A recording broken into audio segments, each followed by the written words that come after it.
This is Trade Show Junkie. Join me as we dive into the world of trade shows, connecting leading industry thought leaders. We'll explore their personal stories of triumphs and failures, giving you a unique behind-the-scenes perspective. This is Trade Show Junkie. Hello and welcome to another episode of Trade Show Junkie. I'm your host, Stephanie Baring-Haley, and joining us today is the Senior Vice President of Business Development at Freeman, Paul Cunniffe. Paul, welcome to the show. Hi, Stephanie. Thank you so much for having me. I want you to do the legwork. You're going to go ahead and if you can just introduce us, give us a little bit something about you and then your role at Freeman.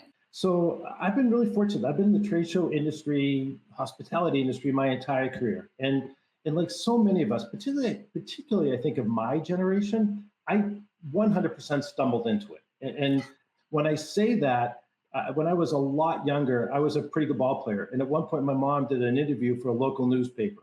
And she said, "Oh, my son, Paul, he can fall out of trees and land on his feet." And that's exactly how I feel about my career. Like, I did not know I was getting into the trade show industry. I looked for a job that said no experience necessary, and I applied. But my career started working for a company in Southern New Jersey as a booth space salesperson. And the company was small enough that if you sold the booth space, you probably were also on the operations team. And I didn't know at the time what an incredible foundation I was getting for what would be the rest of my career. And got lucky, went on from there, sold booth space for this little show called Comdex, which at the time was a gigantic event.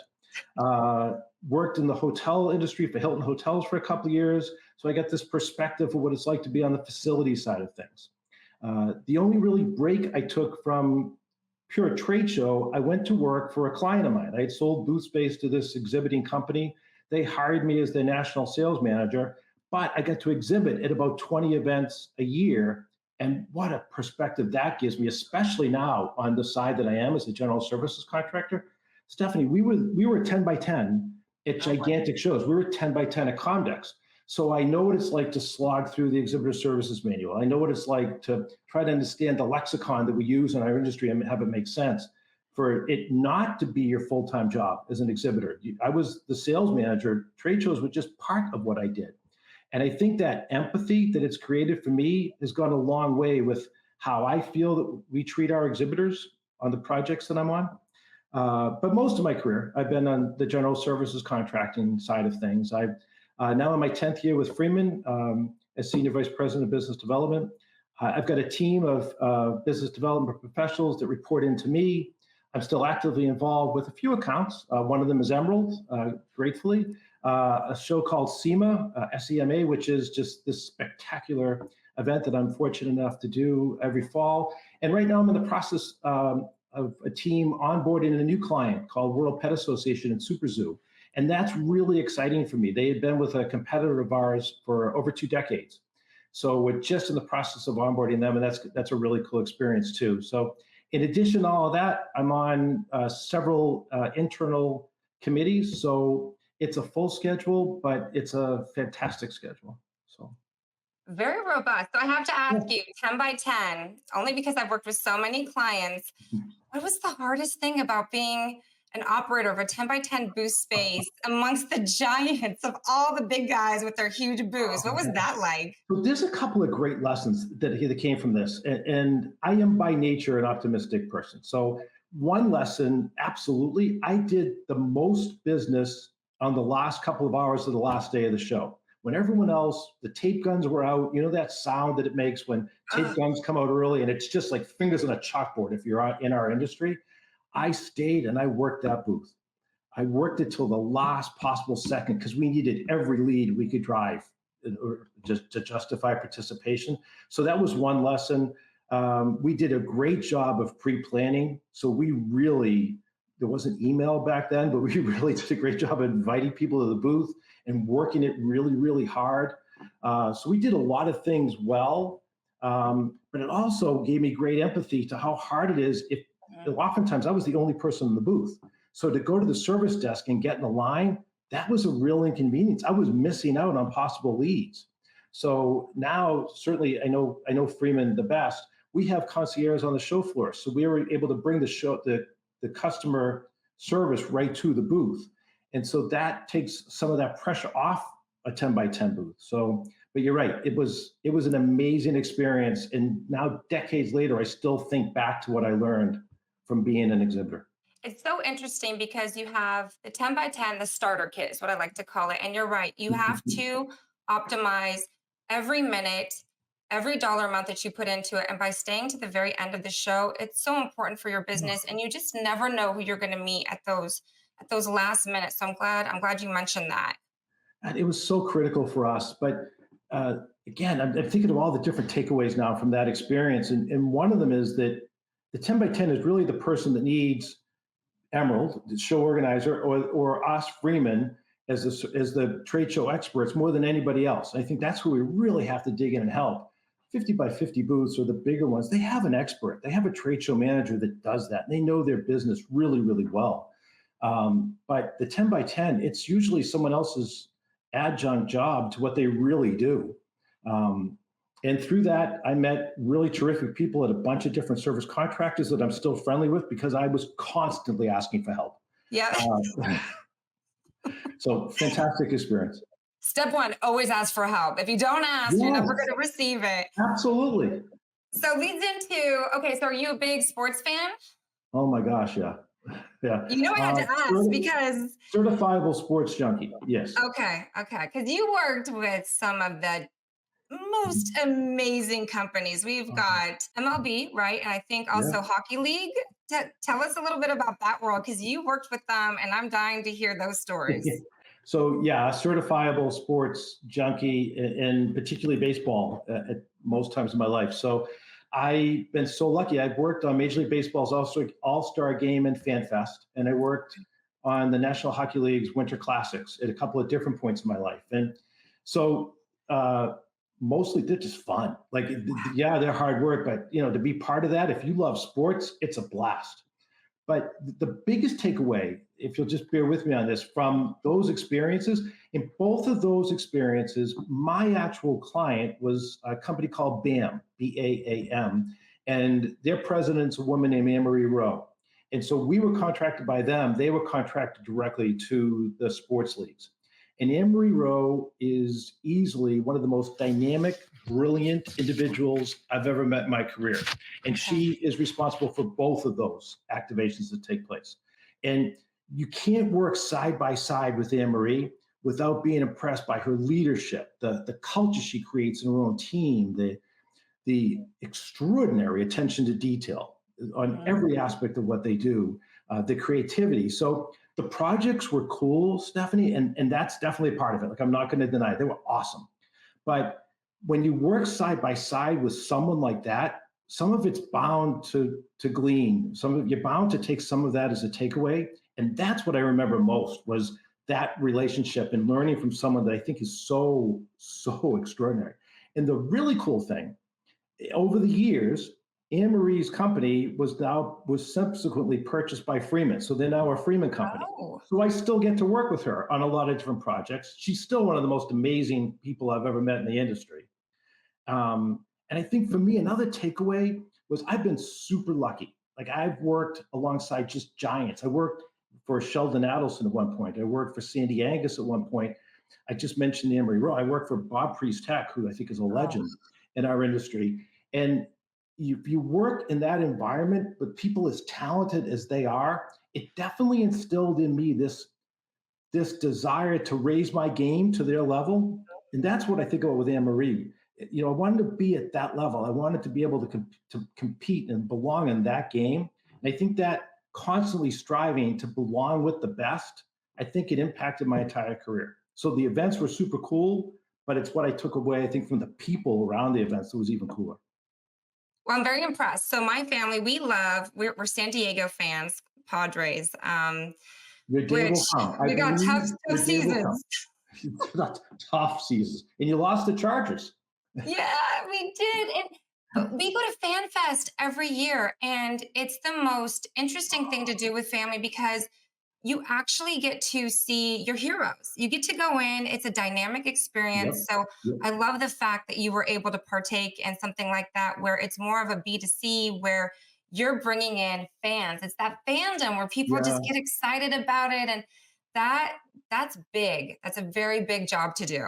It's so much fun though, and the adrenaline rush that I get during those events, walking through and watching a little boy and girl with their mom and dad, and the way they react to the different interactions and engagements throughout the facility. I'm a sap. Yeah. My wife would be the first to admit it. I'm a sap, and there are times where it literally brings tears to my eyes. It's just the sheer joy of watching them interact with their stars and their heroes. It's the coolest thing ever. It's so amazing. Yeah, And you also said something very important. You talked about working with the elite and yeah. making sure that you're constantly competing and elevating your skill set. So I definitely took note of that. Which brings me to when you were first hired by Freeman, Uh-huh. Steve Anderson, EVP, Business Development, he made a comment, and I found the comment in a press release. So I'm going to read it out loud because I want to get your thoughts on this. After competing with Paul for years, I'm thrilled he has decided to join the Freeman team. He represents the same values that are so important to our culture and company. So I got to ask, what are those values, and is it still important? Wow. Wow, you did a lot of homework. So, my mom used to have an expression that said, consider the source of both your praise or your criticism. And so, when the source is Steve Anderson and the praise is that high, that is an extraordinary compliment. So, for those that don't know, Steve has arguably had as good a career in sales and my side of the industry as anyone in my generation. And now, having worked with him for the last 10 years, I know how important those values are to him. I'm really humbled listening to you read that to me. I did not remember he said that. So that he saw some of me in the Freeman core values then, super flattering. And yes, I think they're incredibly important to Freeman. They're truly are core to what we do and how we go about our business. And I think they're definitely core to me about how I want to conduct myself as a human being in the industry and as a human being outside of the industry. So the values, number one is integrity, and it's non-negotiable. You either are or you aren't. And I think it has to be central to everything we do. We can't ask our clients to trust us with the most important relationship, their exhibitors and their attendees, if we haven't earned and kept earning their trust. Mhm. Number two is empathy. Make certain that we put people at the center of everything we decide. So I talked about the empathy that I bring because I think of my background as a small-time exhibitor, but that empathy has to extend to our internal stakeholders. We ask a lot out of our teams. We have to take care of them so that they can take care and provide empathy to our external stakeholders, your exhibitors and your attendees. Innovation is another value, and at Freeman, we define it as good enough is not enough, basically. So the constantly striving to make the good better and the better best. And I think that is so critical to everything that we do. Enthusiasm is another Freeman core value. Buck Freeman is the founder of Freeman, and he loved a quote by Ralph Waldo Emerson that said, "Nothing great happens without enthusiasm." So good. And it's fantastic. And one of the things that's so cool about what we get to do for a living is because it's hard, because you travel a lot, the hours can be long, and you're in an industry that really doesn't close. It's almost a 24/7. There's something happening in the industry. I think we get to work though with people that love what they do. That's why they stay in the industry. And candidly, I think you're a reflection of that. Like your enthusiasm for what you do is infectious. That's what got me really excited to talk with you today. Like Thank you you. love what you do, and it comes across that you love what you do. And so I think one of the wonderful things about our industry is that you're almost always dealing with people that are enthusiastic about it. Yep. It's just one of the coolest things. And then the last core value for Freeman is called learning mindset, which really goes hand in glove with innovation, that desire to continually grow, to be a constant student of life and of the industry as you go on. So I certainly know, having now been with Freeman for a decade, that those values are drive how we make our decisions. So humbled that Steve saw them in me. I hope that I reflect those to the people I work with, because I think they're super important. You absolutely reflect all of those. And there's such great pillars. And I think what Freeman does a good job of is by establishing what the moral compass is and making Mhm. sure that the teams are built with that foundation, they really protect the core. Yeah. Because if you have somebody who's a negative Nelly, it doesn't help the team. But if you have someone that's, I didn't get it right the first time, but I'm going to find an alternative and I'm going to keep working on it. You keep that enthusiasm, you keep the intent of moving forward because we're in the events industry and we Mhm. constantly have to go in that forward motion, Yeah. which means it's never easy. It's never the same. You're always looking for what's next. So I love those pillars. They're fantastic. In terms of innovation or a growth mindset, I work with the SEMA show, Mhm. and their vice president of events is named Tom Gattuso, and Okay. Tom is exceptional at what he does. One of the other Hall of Fame people that I've been lucky enough to work with in my career. And Tom has an expression that's similar, but he just has this acronym, and he'll stand in front of something that we've done, and it looks spectacular. We'll be at the 2022 show, whatever it is, and he'll look up and he'll go, "Really came out great, didn't it?" And I said, "Yeah." Oh, He goes, "We're not doing it again." I said, "Yeah, I know." oh, Because Tom, because the belief is you never sally anything, SALY. You don't same as last year. that's right. And so that keeps us fresh. So I think that's innovation. That's having a growth mindset. Keeps you on your toes too. It does absolutely. It's an incredible challenge. It's fantastic. So that leads me perfect segue. Partnerships. So Freeman has this incredible ability of taking on partners or clients and just owning the experience with them from the Mhm. beginning to the end and really leaning in to say, what are your needs and how do we maximize it so that you are so successful? And then, like you said, we're going to keep doing it over and over and over again, but with a twist. So, talk to me about partnerships and how important and pivotal that is within the Freeman philosophy of guiding clients. Oh gosh, Steph, I love this question Mhm. because the magic happens in a real partnership. When you can get beyond being a vendor or being commoditized and you become a real strategic partner, that's where the sweet spot is. And gratefully, most of our clients truly consider us an extension of their teams. And I can tell you deeply that our internal teams care about the health and success of the shows that they work on. And you become ingrained with each other. Um, so all that being said, I don't think there's a secret sauce to it. I think it's just earned. Yep. It starts really, so we'll go back to our core values. Certainly, it starts with integrity, but I think you have to listen. And I Mhm. mean, really listen to what's important to the client. And I want to give a little disclaimer here. I'm going to focus on a client that I know really well at the risk of not mentioning 1,000 other clients that Freeman has that are spectacular and probably have amazing relationships with us. And if you had my colleagues on, they'd each have their own stories to lean into. But I'm going to talk a lot about SEMA in this example Mhm. because it is an incredible partnership. Uh, I mentioned Tom earlier, Tom Gattuso. He and I talk every Wednesday morning at 8:30 Pacific time, 52 weeks a year. And there's a commitment to keeping the dialogue open. There's a commitment to listening on both sides. We've given each other at our individual level and at our team's level permission to challenge each other to be the best versions of ourselves and to be thick-skinned about the criticism, the constructive criticism that comes with that. Mhm. Uh, that communication with Tom is extended down throughout the team. There's other meetings that take place at various levels regularly, whether it's show season or not show season. And I think there's this constant listening to what's important to them as an organization, what's important to their attendees and their exhibitors. Every day I get delivered to me by Google any article that had anything to do with SEMA so that I can stay up to date on what's important to the organization.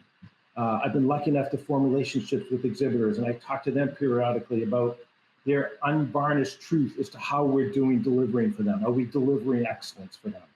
And I think the other thing that's important is as you develop these relationships, you cannot get complacent.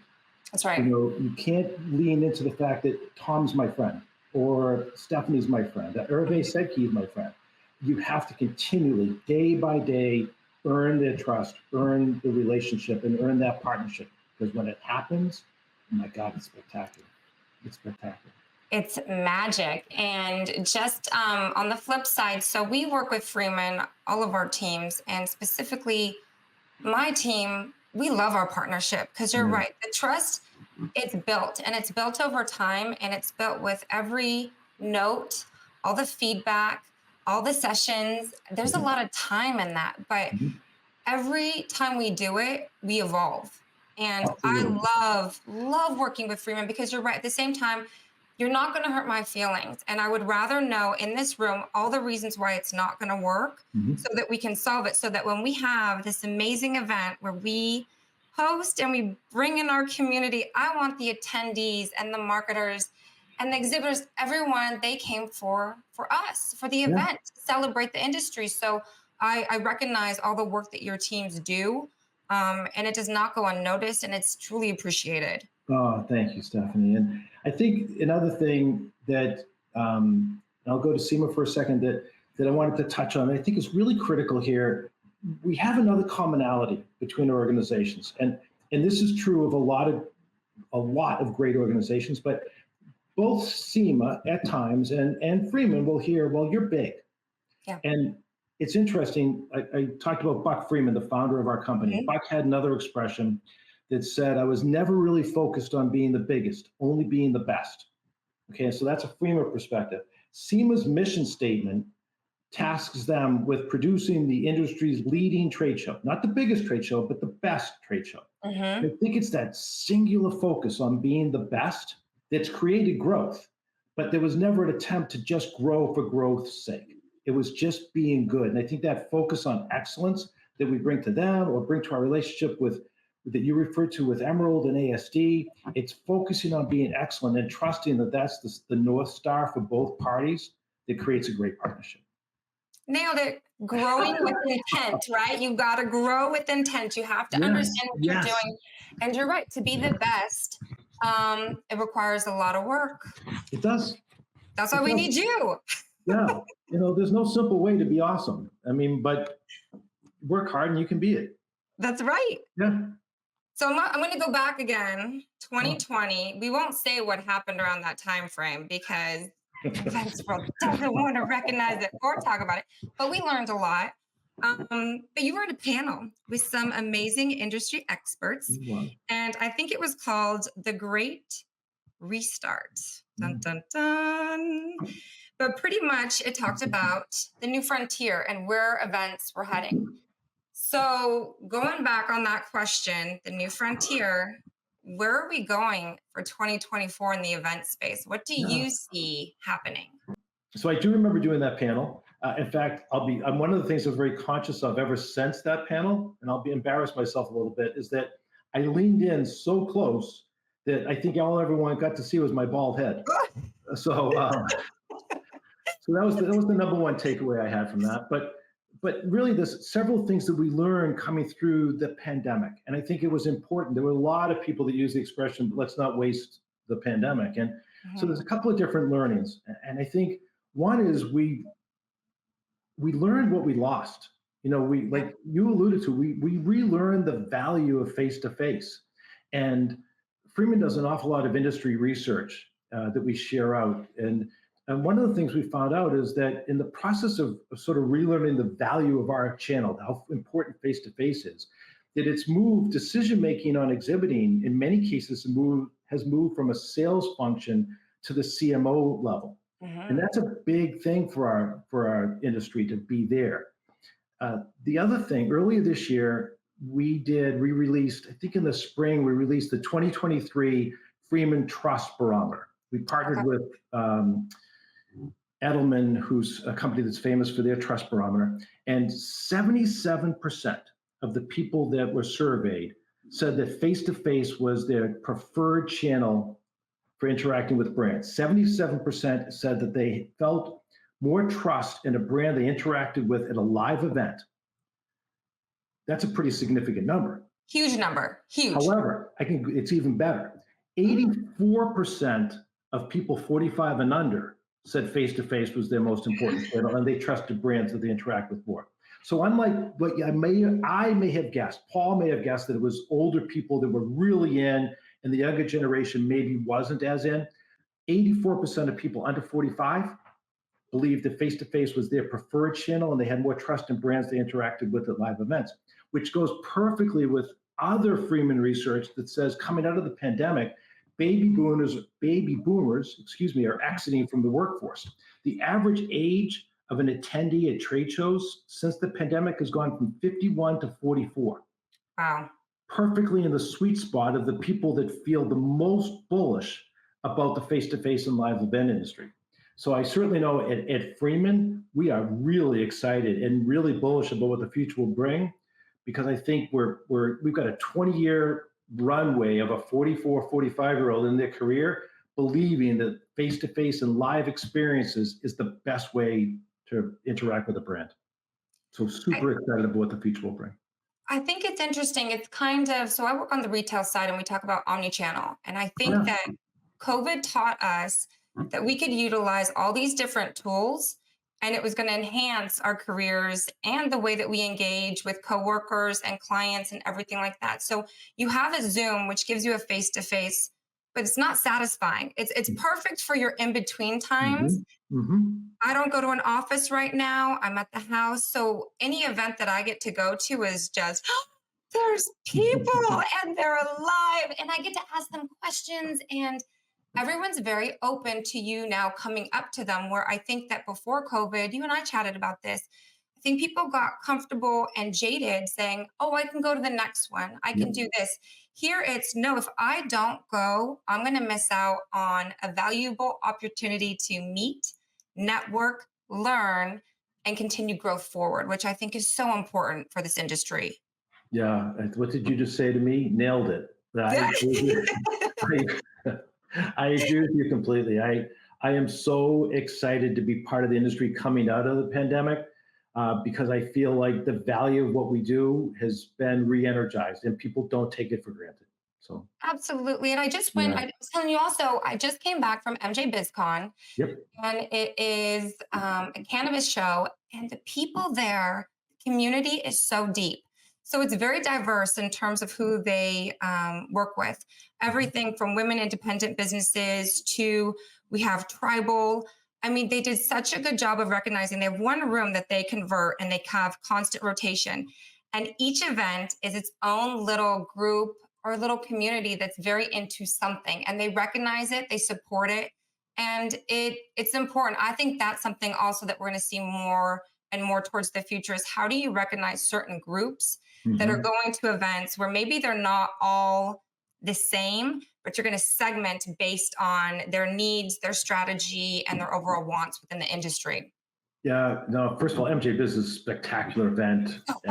Yeah, it's fantastic. And I think, Jess Tyler and Carolyn Sprouse that lead that event really are in touch with the community and know what their community wants. And I do think you're going to find more individualization of the community experience within each show. So I think the live experience may continue to be shaped, but I think the importance of the live experience is unparalleled. So speaking about headlines and all these things, Freeman's been in the headline. In fact, last week, they made some huge announcements when it comes to their industry for their leaders, their leadership. So kind of update us on that and your thoughts on it.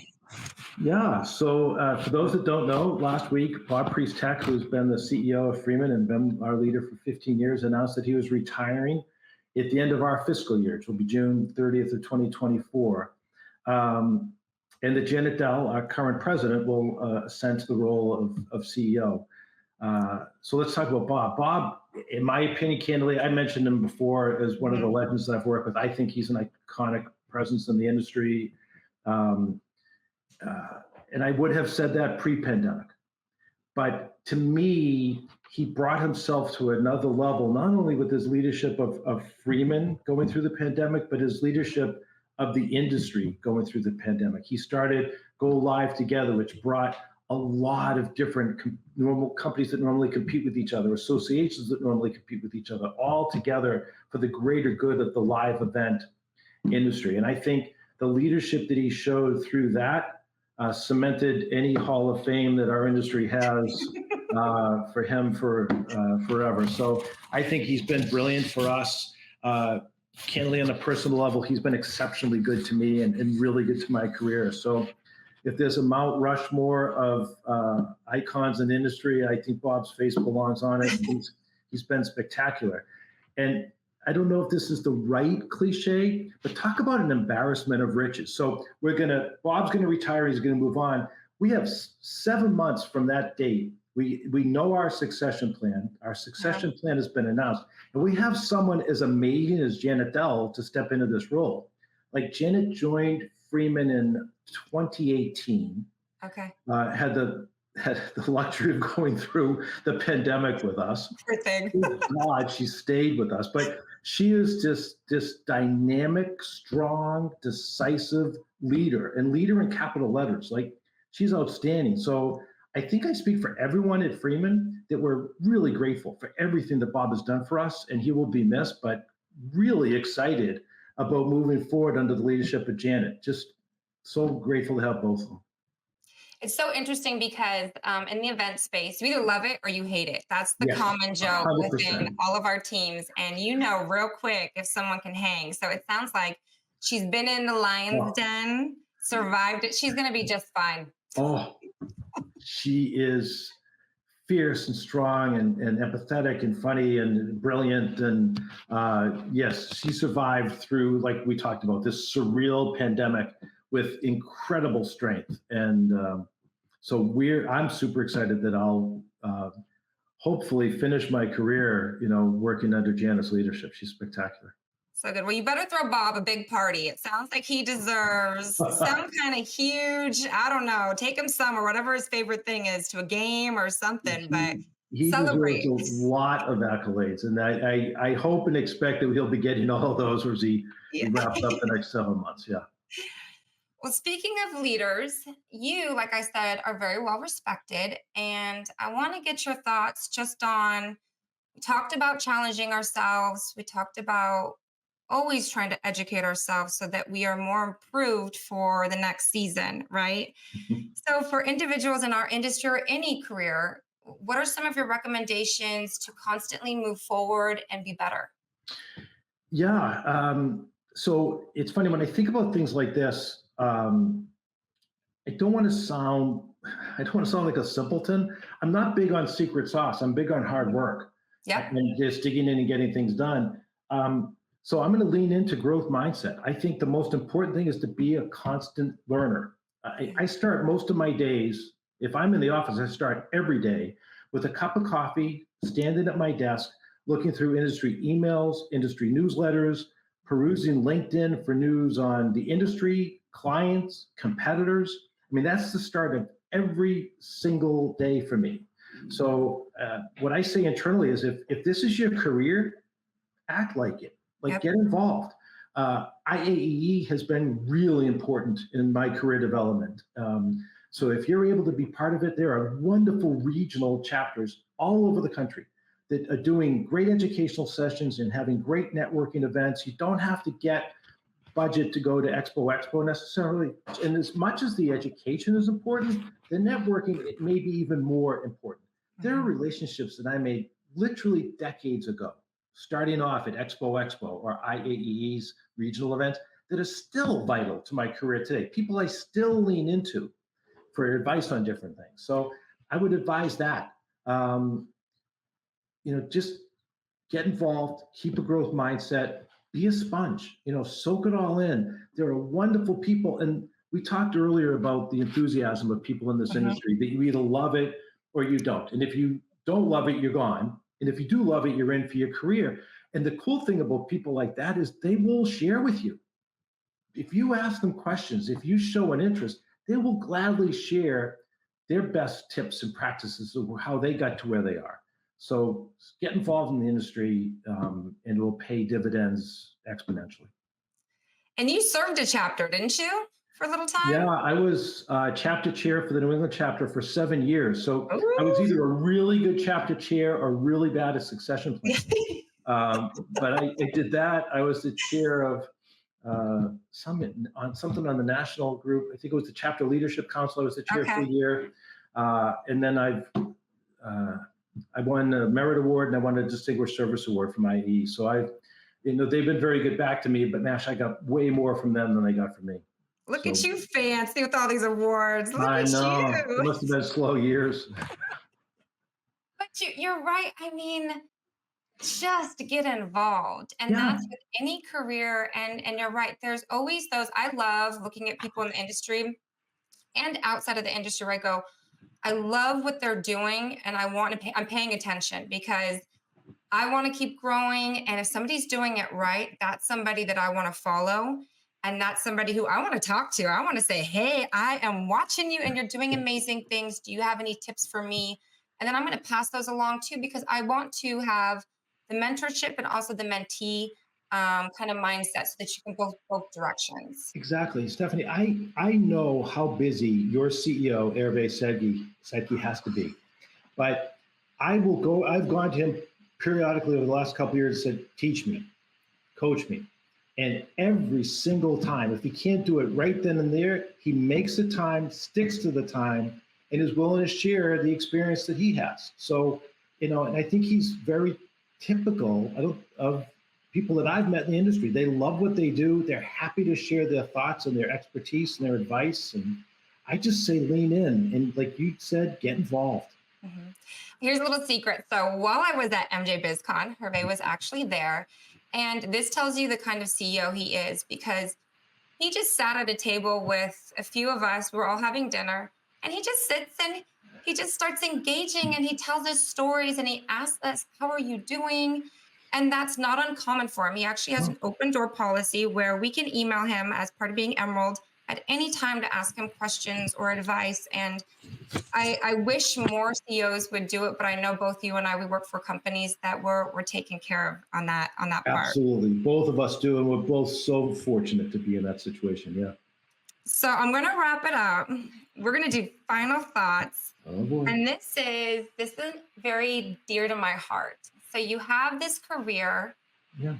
How do you keep energized and how do you keep the happiness alive? Where's that balancing act? So what are your tips for that of just finding fulfillment and happiness in your job?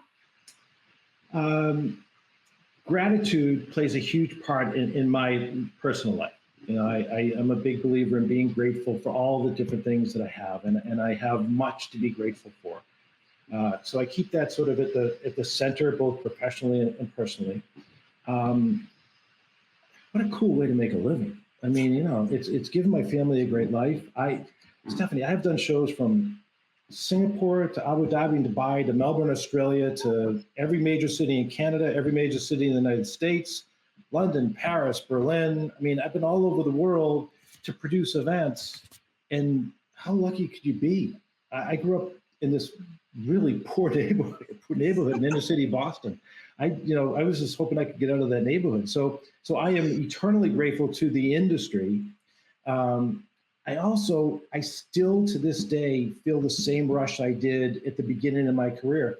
There's something extraordinary to me about walking into an empty convention center, just this big box that has nothing, with all due respect to my convention center friends, and watching this marketplace that we all create.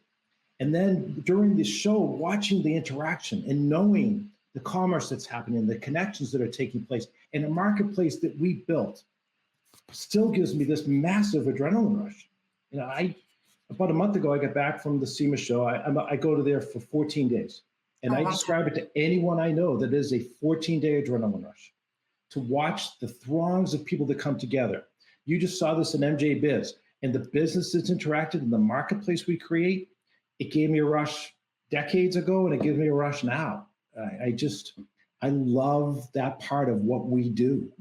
So good.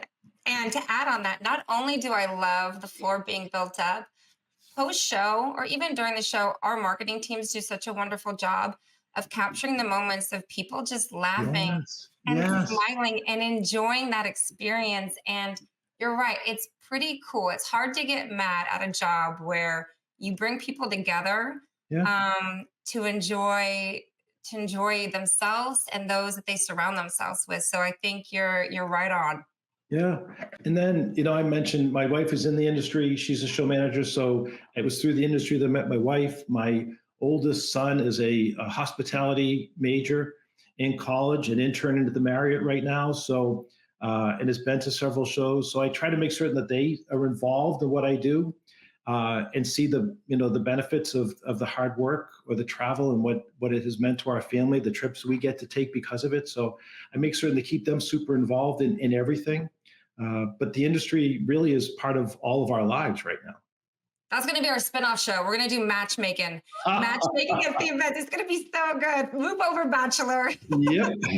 Yep. The story of love. I'm so happy that you met your wife that way. What a great, ah, I it's did. a great industry that we're in. So, Yeah. Paul, I am so excited. I am so honored that you came to join me today. Thank you for your time, your insight, and just being here. Oh, it's definitely my pleasure. I appreciate you giving me the time, and good luck with this. I love that you're sharing this out to the world. So thank you. Liked what you heard? Make sure you subscribe to my channel for all future episodes and bonus content. You can also follow me on Spotify, Apple, Google, and iHeartRadio.